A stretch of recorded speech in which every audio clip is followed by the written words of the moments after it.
Hi friends! I want us to learn a little bit more about each other this morning. Raise your hand if you like ice cream. Oh!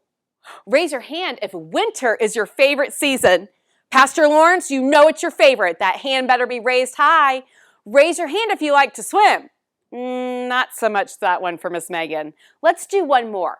Raise your hand if you believe in Jesus. I hope all of your hands are raised for that last one. It can be really hard to get to know people. When you meet a stranger, unless you have something in common with them, you might struggle to connect with them. It can be a lot easier when you're introduced to a stranger by someone who already knows them. That other person can help connect you with that stranger. Paul does just this in the book of Philemon. He met an escaped slave and converted him to become a believer of Jesus. The slave, Onesimus, had stolen from his owner before escaping, so his owner, Philemon, probably wouldn't be happy to see him again. Paul knew Philemon, so he wrote a letter to introduce the slave to Philemon as a different person, as a believer of Jesus, a son in Christ.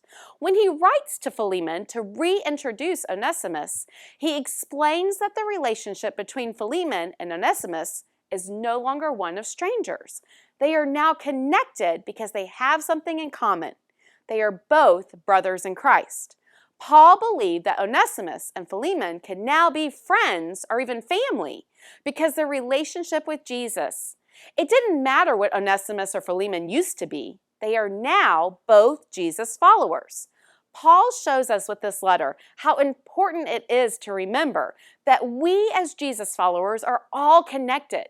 We are no longer strangers with nothing in common. So look around.